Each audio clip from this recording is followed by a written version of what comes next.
because of the fact that black men in America have had to internalize that perception that has been fed of us, put on an armor in order to defend ourselves from constant attack. The ability of a black man to be able to strip down some of that armor in order to publicly show love to his sons, I think it's something worth celebrating, and I think that's something we should always take time to talk about. Hi, my name is Georges. I'm a simple as, loud ass black boy, raised by communities in the heart of Africa and the depths of DMV. I started this channel for one reason only, to remind you that unlike podcast niggas out there, most black men are quiet as fuck and reasonable as fuck. Welcome to VocalBlackBoys.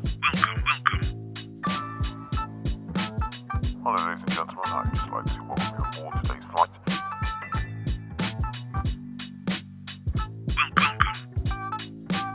Hi gorgeous people, how are you doing today?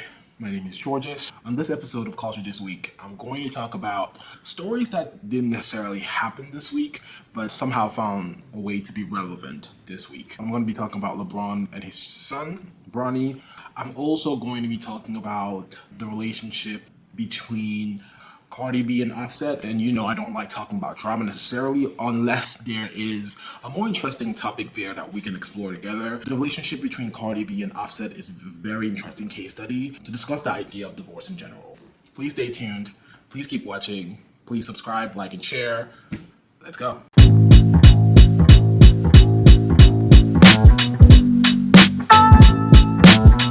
First topic of the day, as I mentioned, will be about LeBron and his child. The reason I want to talk about that is because I was scrolling through TMZ as one does, and I saw the story about LeBron saying that he's told Bronny not to call him dad on the field or in the workplace, as he calls it. Is he going to call you dad at practice in the locker room? No, we already laid that. No, he can't. We already laid that down.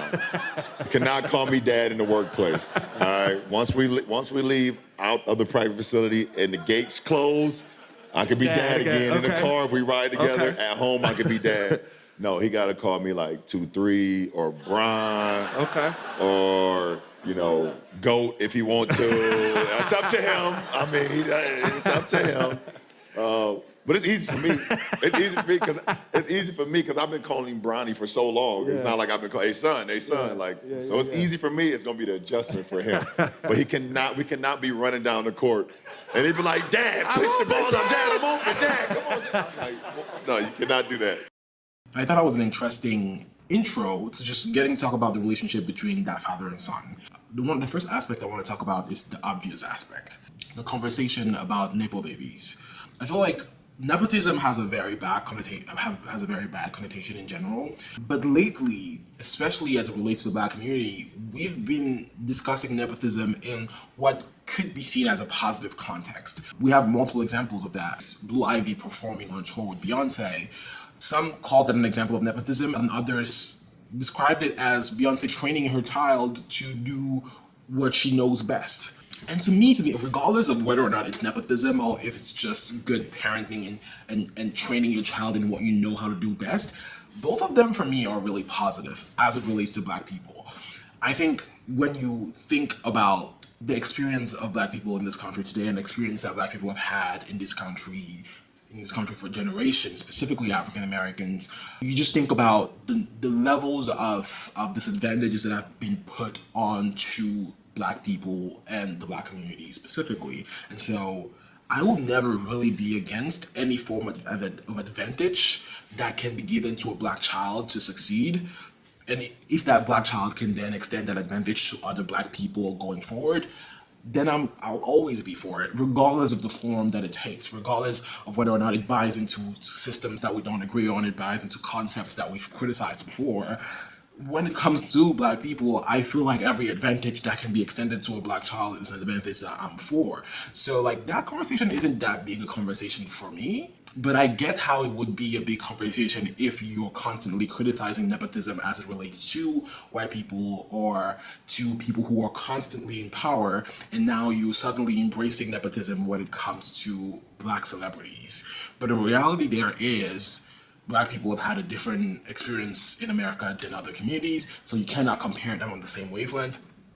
And so, of course, there would be kind of two different tones to the nepotism conversation when you're talking about black people versus when you're talking about communities in general that have been marginalized or that have had significant disadvantages compared to communities that have traditionally had advantages. But let's move on. I really want to talk about the beauty of the relationship between Bronny and LeBron. I like him. Just try to make it tough on him, and Bronny, how'd Dad do tonight? he did good. He did good. To make it tough on him, and if I can make it tough on him, then it's gonna give us a great chance to win the game. And tonight was an example of that. What letter grade would you give Dad tonight? A+. A+. A minus. A minus. Hey, they tough on me. I got the toughest house. We don't really get to see a lot of their relationship, but the small bits and pieces that we get to see of it, or the small indication of the relationship that they have that we get to see of LeBron and his kid, are incredibly beautiful from my perspective.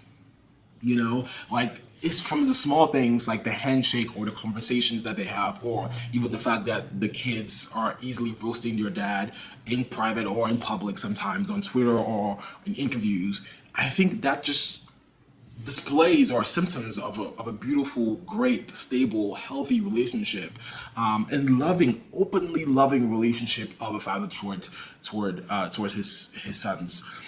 And the reason, of course, that we constantly discuss that is first because of the stereotypes that are constantly propagated of black men looking like, especially in America, black men looking like the scary animal that everyone should be afraid of. Also, because of the fact that black men in America have had to internalize that perception that has been fed of us, put on an armor in order to defend ourselves from constant attacks and from constantly being beat down by American society. And so the ability of a black man to be able to strip down some of that armor in order to publicly show love to his sons, publicly, privately, in any way, shape, or form, I think it's something worth celebrating, and I think that's something we should always take time to talk about, and I think that's something I will always take time to talk about, even if I have to repeat it in every video, even if it sounds repetitive to some people.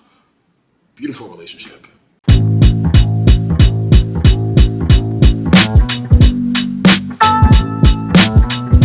The second thing we're going to be talking about today is Cardi B and Offset.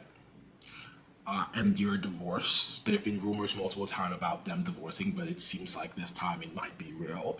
But I don't really want to talk about your relationship, but I want to use your relationship as a way to discuss the idea of divorce. My view of divorce has evolved a lot throughout my life. I have parents who've been married for more than 30 years now, and they're still together.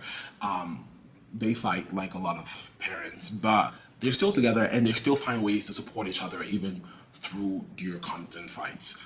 And so I've always had a very positive outlook on that, and I've always thought, like, if you could find a life partner, you have to fight to try to maintain that relationship for as long as you can. But this relationship, the dysfunctionality, or the public perception that I have of the dysfunctional relationship between Cardi B and Offset, is an example of why my opinion on divorce is slowly changing.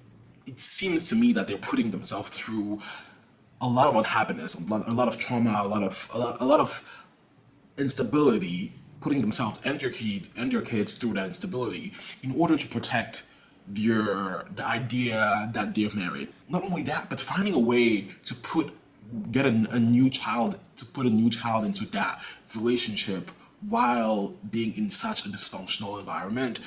I think it's a good idea for us to rethink, for those of us who are really against the idea of divorce before, or really questioned the idea of breaking down something as solemn as a marriage. Is it sometimes healthier to just end the relationship where it needs to end and move on, rather than forcing a long-term relationship? Like Michelle Obama once said that, like, 10 years of her marriage to Barack Obama were hell. Something, I'm paraphrasing, but something along those lines.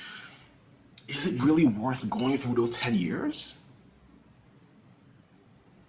Because life is really short. Is it worth going through 10 years of hell? And are you sure that on the other side of those 10 years there's happiness? I don't know. That's all I have today. Thanks for watching my video. Please subscribe, please share, please like, please help amplify voices like mine if you think voices like mine are worth amplifying. I definitely feel like we need more visible black men in this. We need more visible black men in this space, and so that's why I'm here. And I'm hoping to be around for a while. So please subscribe, and let's keep in touch.